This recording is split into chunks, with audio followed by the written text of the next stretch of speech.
Hello ಪ್ರಿಯ ವೀಕ್ಷಕರೇ ಹಾಗೂ ಬಂಧುಗಳೇ, ನಾನು ನಿಮ್ಮ ಕನ್ನಡತಿ ಕವಿ. ಎಲ್ಲ ಹೇಗಿದ್ದೀರಾ? ನಾನು ತುಂಬ ಆರಾಮಾಗಿದ್ದೀನಿ. ವೀಕೆಂಡ್ ಶುರುವಾಯಿತು ಅಂತ ಖುಷಿ ಆಗ್ತಿದೆ. ಯಾಕೆ ಅಂತಂದ್ರೆ ಈಗ ಎರಡು ವಿಷಯ ಹೇಳ. ಸುಮಾರು ಊಟ ಅಂತ ಅಲ್ಲಿ ಇಲ್ಲಿ ಫ್ರೆಂಡ್ ಹತ್ರ ಹೋಗ್ತಾ ಇದ್ದೀವಿ. ಅದರಿಂದ ಅಡುಗೆ ಮಾಡೋ ಚಿಂತೆ ಯೋಚನೆ ಇಲ್ಲ. ಅಡುಗೆ ಮಾಡಿದ್ರೆ ಅಯ್ಯೋ ಅಂತ ಇದು ಮಾಡಬೇಕಲ್ಲ, ಏನು ಮಾಡೋದು? ತಿಂಡಿ ಯೋಚಿಸ್ಬೇಕು. ಅಡುಗೆ ಅಂತಂದರೆ ಅಡುಗೆ ಏನು ಅಂತ ಯೋಚಿಸೋದು ಇರ್ತಿತ್ತು. ಆದರೆ ಈಗ ಸ್ವಲ್ಪ ಅವೆಲ್ಲ ಕಡಿಮೆ ಆಗಿದೆ ಹೊರಗಡೆ ಹೋಗೋದ್ರಿಂದ. ಹೊರಗಡೆ ಅಂದರೆ ಹೋಟೆಲ್ ರೆಸ್ಟೋರೆಂಟ್ಗಲ್ಲ, ಫ್ರೆಂಡ್ಗಳ ಹತ್ರ ಹೋದಾಗ ಅಲ್ಲೇ ಊಟ ಎಲ್ಲ ಹೋಗ್ತಿದೆ. ಅದಕ್ಕೆ ಒಂಥರ ಖುಷಿ. ಅಲ್ಲಿ ಚೆನ್ನಾಗಿ ಚಾಟ್ ಮಾಡ್ಕೊಂಡು ಗಪ್ಪೆ ಹೊಡ್ಕೊಂಡು ಕೂತಿರ್ತೀವಲ್ಲ, ಅದೆಲ್ಲ ಏನೋ ಒಂಥರ ಔಟಿಂಗು ಅದು ಅಂತಂದರೆ. ಯಾಕೋ ಇವತ್ತು ವೆದರು ಚೆನ್ನಾಗಿಲ್ಲ.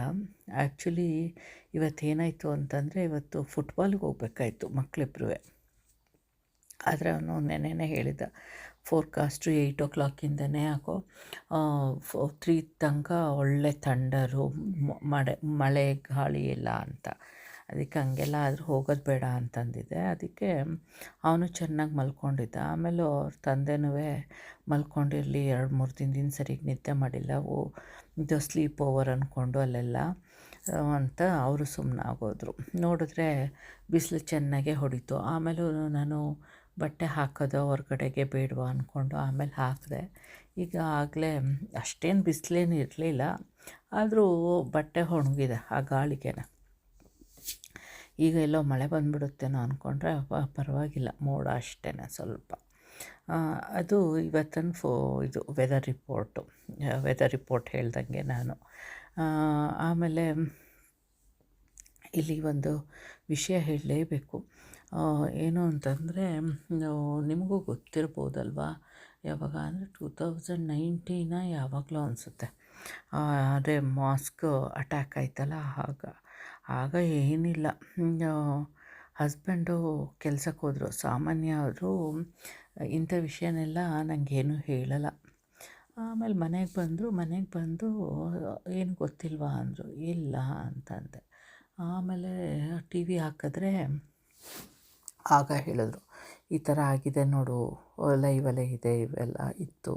ಮತ್ತೆ ಯಾಕೆ ಹೇಳಲಿಲ್ಲ ಅಂದರೆ, ಒಬ್ಬಳೇ ಮಕ್ಕಳ ಜೊತೆ ಮನೇಲಿ ಇರ್ತೀಯಲ್ಲ, ಹೆದರ್ಕೋತೀಯ ಅಂದ್ಬಿಟ್ಟು ಹೇಳಲಿಲ್ಲ ಅಂತಂದರು. ಆಗ ಹೇಗೆ ಭಯ ಇತ್ತು ಅಂತಂದರೆ, ಎಲ್ಲರಿಗೂ ಒಂಥರ ಏನಾದರೂ ಒಂಚೂರು ಸೌಂಡ್ ಆಯಿತು ಅಂದರೂ ಭಯ ಆಗೋದು. ಆ ಥರ ಲೈವ್ ಎಲ್ಲ ನೋಡಿದ್ವಲ್ಲ, ಅದಂತೂ ತೀರಾ ಇದಾಯಿತು. ಆದರೆ ಹೇಗೆ ಅಂತಂದರೆ, ಇಲ್ಲಿ ಗೌರ್ಮೆಂಟು ಲಾಸ್ ಎಲ್ಲ ಹೇಗೆ ಅಂತಂದರೆ, ಏನೇ ಮಾಡಿದ್ರು ಸಿವಿಯರ್ ಸೆಂಟೆನ್ಸ್ ಏನೂ ಇಲ್ಲ, ಜಸ್ಟ್ ಜೈಲಿಗೆ ಹಾಕು ಅಷ್ಟೇ ಅಲ್ಲಿ. ಆಮೇಲೂ ಕ್ರೈಮ್ ಮಾಡಿದವನಿಗೆ ಮನೆಯಿಂದ ಲೆಟರು ಎಲ್ಲ ಬರೋದು. ಏನಕ್ಕೆ ಅಂತಂದರೆ, ಅವರೆಲ್ಲ ಎಗೇನ್ಸ್ಟು ಜೀಸಸ್ಸು, ಅದಕ್ಕೇ ಆ ಥರ ಜೀಸಸ್ಗೆ ಎಗೇನ್ಸ್ಟ್ ಆಗಿರೋರು ಯಾರೂ ಬದುಕಿರಬಾರ್ದು ಅನ್ನೋ ಇದು ಭ್ರಮೆ ಅವರಿಗೆ. ಆ ಥರ ಆಗಿತ್ತು. ಆದರೂ ಅವನು ಆರಾಮಾಗಿ ಅಚ್ಚುಕಟ್ಟಾಗಿ ಜೈಲಲ್ಲಿ ಇದ್ದಾನಂತೆ. ಇನ್ನು ಏನು ಇದು ತೊಂದರೆ ಇಲ್ಲ. ಅದನ್ನು ನೆನೆಸ್ಕೊಳ್ಳೋದಕ್ಕೆ ಭಯ. ಆಮೇಲೆ ಏನು ಅಂತಂದರೆ, ನಮಗೆ ಇಲ್ಲಿ ಏನಾದರೂ ಎಗೇನ್ಸ್ಟಾಗಿ ಮಾತಾಡೋದಕ್ಕೆ ಭಯನೇ. ಯಾಕೆ ಅಂತಂದರೆ, ಏನು ಜೋರಾಗಿ ಮಾತಾಡಲ್ಲ ಎಗೇನ್ಸ್ಟಾಗಿ. ಯಾರಿಗೆ ಗೊತ್ತು ಏನು ಅಂತ. ಇದೊಂದು ವಿಷಯ ಹೇಳೋದಕ್ಕೆ ಇಷ್ಟಪಡ್ತೀನಿ. ನಿಮಗೆಲ್ಲ ಗೊತ್ತೇ ಇರಬಹುದು, ಆಸ್ಟ್ರೇಲಿಯಾದಲ್ಲಿ ಒಂದು ಇನ್ಸಿಡೆಂಟ್ ಆಯಿತು ಇಂಡಿಯನ್ಸ್ದು. ಅದು ನಮ್ಮ ಕರ್ನಾಟಕದವ್ರದ್ದೇನೆ. ಉತ್ತರ ಕರ್ನಾಟಕ ಅನಿಸುತ್ತೆ. ಏನೋ ಒಂದು ಫ್ಯಾಮಿಲಿ, ಇಬ್ಬರು ಸಾಫ್ಟ್ವೇರ್ ಇಂಜಿನಿಯರ್ಸು. ಅವರು ಅಮೇರಿಕಾದಲ್ಲಿದ್ದ ಇದಕ್ಕೆ ಬಂದಿದ್ದು ಅನಿಸುತ್ತೆ, ಆಸ್ಟ್ರೇಲಿಯಾಗೆ. ಮಗನಿಗೇನೋ ಹುಷಾರಿಲ್ಲ ಅಂದ್ಬಿಟ್ಟು ಇನ್ಶೂರೆನ್ಸ್ ಇದ್ದಿದ್ದರಿಂದ ಪ್ರೈವೇಟ್ ಹಾಸ್ಪಿಟ್ಲಿಗೆ ಕರ್ಕೊಂಡೋಗಿ ಟ್ರೀಟ್ಮೆಂಟ್ ಕೊಡ್ಸೋಕ್ಕಿದ್ದಾರೆ. ಆಮೇಲೆ ಟ್ರೀಟ್ಮೆಂಟ್ ಏನೋ ಇಷ್ಟ ಆಗಿಲ್ಲ ಅನ್ನೋದಕ್ಕಿಂತ ಮಗ ಏನೋ ಟ್ರೀಟ್ ಆಗಲಿಲ್ಲ ಅಲ್ಲಿ. ಮಾಮೂಲಿ ಅವೇ ಪ್ರಾಬ್ಲಮ್ ಕಂಟಿನ್ಯೂ ಆಯ್ತಾ ಹೋಯಿತು, ಏನೂ ಇದಾಗ್ದೇನೆ, ಕ್ಯೂರ್ ಆಗ್ದೇನೆ. ಸೊ ನಮಗೆಲ್ಲ ಸಾಮಾನ್ಯ ಏನು, ಇಂಡಿಯಾದಲ್ಲಿ ಯಾರಾದರೂ ಒಬ್ಬರು ಡಾಕ್ಟ್ರು ಗೊತ್ತಿರ್ತಾರಲ್ವ, ರಿಪೋರ್ಟ್ಸ್ನೆಲ್ಲ ಅವ್ರಿಗೆ ಕಳಿಸಿ ಅದನ್ನು ಕೇಳ್ಕೊತೀವಿ, ಏನು ಹೇಗೆ ಅವ್ರು ಸರಿ ಮಾಡ್ತಿದ್ದಾರೆ ಟ್ರೀಟ್ಮೆಂಟು ಅಂತೆಲ್ಲ. ಅದು ಎಲ್ಲರದ್ದು ಮೆಂಟಾಲಿಟಿ ಇಂಡಿಯನ್ ನಮ್ಗಳದ್ದು. ಆಗ ಅವರು ಹೇಳಿದ್ದಾರೆ, ಡಾಕ್ಟ್ರು ಅವ್ರಿಗೆ ಗೊತ್ತಿರೋರು ಯಾರೋ, ಇಲ್ಲ ಟ್ರೀಟ್ಮೆಂಟ್ ಸರಿ ಮಾಡ್ತಾ ಇಲ್ಲ ಅಂತ. ಸರಿ ಹಂಗಂದ ತಕ್ಷಣ ತೊಗೊಂಡೋಗಿ ಮಗನ ಡಿಸ್ಚಾರ್ಜ್ ಮಾಡಿ ಕರ್ಕೊಂಡೋಗಿದ್ದಾರೆ. ಆಮೇಲೆ ಅದನ್ನು ಇನ್ನೂ ಡಿಗ್ ಮಾಡ್ತಾ ಅವ್ರು ಮಾಡಿರೋ ಟ್ರೀಟ್ಮೆಂಟ್ ಎಲ್ಲ ತಪ್ಪು ಅಂತ ಗೊತ್ತಾಗಿದೆ. ಆಮೇಲೆ ಅದನ್ನು ಹಾಸ್ಪಿಟ್ಲ್ ಮೇಲೆ ಮಾಡಿದ್ದಾರೆ, ಕೇಸ್ ಹಾಕಿದ್ದಾರೆ. ಆವತ್ತಿಂದ ಶುರು ಆಯಿತು ಅವ್ರಿಗೆ ಕಾಟ. ಏನು ಅಂತಂದರೆ ಎಲ್ಲ ಏರಿಯಾ ಇದರಲ್ಲೆಲ್ಲ ಮನೆಯಲ್ಲಿ ನೀರಿರುತ್ತೆ, ಕರೆಂಟ್ ಇರುತ್ತೆ. ಇವ್ರ ಮನೆಗೆ ಏನೂ ಇರಲ್ಲ. ಒಂಥರ ಪಾಯ್ಸನ್ ಮಾಡೋದು ಅವ್ರ ಮನೆ ನೀರನ್ನ, ಅದೆಲ್ಲ ಆ ಥರ ಆಗಿ ಕಾಟ ತಡ್ಕೊಳಕ್ಕಾಗ್ದೇ ತುಂಬ ದಿನ ಸಹಿಸಿದ್ದಾರೆ ಎಲ್ಲ ಫ್ಯಾಮಿಲಿ. ಆಮೇಲೆ ಆ ಲೇಡಿ ವಾಪಸ್ ಇಂಡಿಯಾಕ್ಕೆ ಬಂದಿದ್ದಾರೆ. ಇಂಡಿಯಾದಲ್ಲಿ ಬಂದು ಲೆಟ್ರನ್ನ ಬರೆದು ಪೋಸ್ಟ್ ಮಾಡಿಬಿಟ್ಟಿದ್ದಾರೆ ಅವ್ರ ತಾಯಿ ಮನೆಗೆ. ಆಮೇಲೆ ಊರಿಗೋಗಿ ಏನೋ ಅವ್ರ ಲಾಕರಲ್ಲಿದ್ದ ಒಡವೆನೆಲ್ಲ ತೆಗೆದು ಅದನ್ನು ಮನೆಗೆ ಪೋಸ್ಟ್ ಮಾಡಿದ್ದಾರೆ, ಪಾರ್ಸಲ್ಲು. ಆಮೇಲೆ ಅದಾದಮೇಲೆ ಒಂದು ಚುರುಮುರಿನೋ ಏನೋ ತೊಗೊಂಡು ಒಂದು ಬೇರೆ ಕಡೆ ನದಿ ಇರೋ ಕಡೆನೋ ಎಲ್ಲೋ ಹೋಗಿದ್ದಾರೆ ನಡ್ಕೊಂಡು, ಚುರುಮುರಿ ತಿಂತ. ಆಮೇಲೆ ಅವರು ನೀರಿಗೆ ಹೊಟ್ಟೋದ್ರೋ ಏನೋ, ನೀರಿಗೆ ಹೋಗಿ ಅಲ್ಲಿ ಸೂಸೈಡು ಆ ಥರ. ಆಮೇಲೆ ಅದು ನೀರಿಂದ ತಪ್ಪಿಸ್ಕೊಂಡ್ರು, ಯಾವುದರಿಂದ ತಪ್ಪಿಸ್ಕೊಂಡ್ರು ಒಂದ್ರಲ್ಲಿ ಸಾಯಬೇಕು ಅಂತ ಚುರುಮುರಿಗೂ ಪಾಯ್ಸನ್ ಹಾಕ್ಕೊಂಡು ಪಾಯ್ಸನ್ ತಿಂದಿದ್ದಾರೆ ಅದು.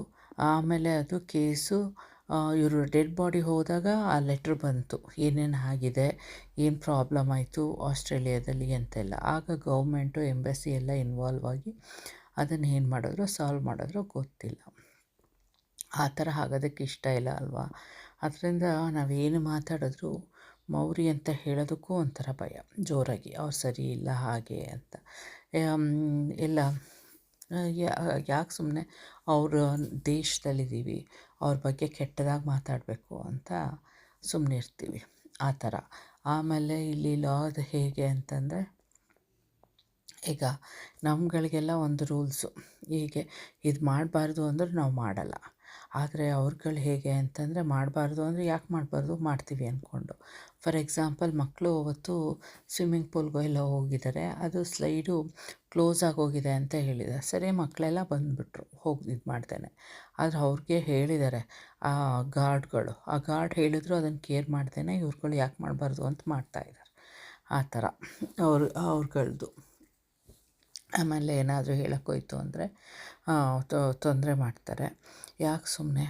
ಇದೇ ಥರ ಒಂದು ಸಲ ನಾವು ನಮ್ಮ ಮನೇನ ಬಾಡಿಗೆ ಕೊಟ್ಟಿರಲಿಲ್ಲ ಅನಿಸುತ್ತೆ, ಆಗ ಹೊಸದಾಗಿ ಕೆಲ್ಸಕ್ಕೆ ಸೇರಿದ್ದಾಗ.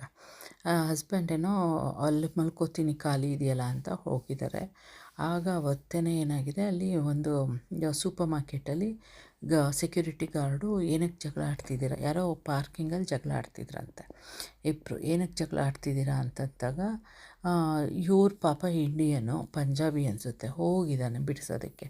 ಅದಕ್ಕೆ ಅವ್ರಿಗೇನು ಅನ್ನಿಸ್ತು ಏನೋ, ಈ ಸೆಕ್ಯೂರಿಟಿ ಗಾರ್ಡ್ನೇ ನೈಫ್ ಹಾಕಿ ಕೊಲೆ ಮಾಡಿಬಿಟ್ರು. ಪಾಪ ಅವನು ಅಲ್ಲೇ ಸ್ಪಾಟ್ ಆಗೋದ ಆ ಥರ ಇಲ್ಲಿ. ಆಮೇಲೆ ಅವಾಗ ಡ್ರಗ್ಗಳು ಎಲ್ಲ ಒಂಥರ ಇದಾಗಿ ಸಿಗುತ್ತೆ, ಯಾವುದಕ್ಕೂ ಏನೂ ರೆಸ್ಟ್ರಿಕ್ಷನ್ಸ್ ಇಲ್ಲ, ಏನು ಮಾಡಿದ್ರೂ ಆ ಥರ. ಆಮೇಲೆ ಕಾರ್ಗಳು ಹೇಗೆ ಅಂತಂದರೆ, ಇದ್ದಕ್ಕಿದ್ದಂಗೆ ಎಲ್ಲ ಕಳುವಾಗಿ ಹೋಗುತ್ತೆ. ಇನ್ಶೂರೆನ್ಸ್ ಇರೋದ್ರಿಂದ ಎಲ್ಲ ಸಿಗುತ್ತೆ, ಆದರೆ ಪೊಲೀಸ್ಗೆ ಎಲ್ಲರಿಗೂ ಎಲ್ಲಿರುತ್ತೆ ಏನು ಅಂತ ಗೊತ್ತು, ಆದರೂ ಏನೂ ಮಾಡಲ್ಲ. ಆ ಥರ ಎಲ್ಲ ಕಡೆನೂ ಕ್ರೈಮ್ ಇದ್ದೇ ಇರುತ್ತೆ, ಅದ್ರ ಜೊತೆಗೆ ಬದುಕಬೇಕು. ಆದರೆ ಇಲ್ಲೊಂದು ಸ್ವಲ್ಪ ಕಡಿಮೆ ಅಷ್ಟೇ. ಇಲ್ಲಿ ಇದು ನ್ಯೂಜಿಲ್ಯಾಂಡ್ ಬಗ್ಗೆ ನೋಡಿ ಹೇಗೆ ಅನ್ನಿಸ್ತಿದೆ. ಈಗ ಚೆನ್ನಾಗಿ ಕಾಣಿಸ್ತಿದೆಯಾ? ಇದು ಡಿಸೈನ್ ಇಷ್ಟ ಆಯಿತಾ? ನ್ಯೂ ಇಯರ್ಗೆ ಬಿಡಿಸ್ಬೋದು, ನೋಡಿ ಸೆಲೆಕ್ಟ್ ಮಾಡ್ಕೊಳ್ಳಿ ಯಾವ್ದು ಬಿಡಿಸ್ಬೇಕು ಅಂತ. ಇಷ್ಟಿಗೆ ಇವತ್ತಿನ ವೀಡಿಯೋ ನಿಲ್ಲಿಸ್ತಾ ಇದ್ದೀನಿ. Bye, take care, love you all.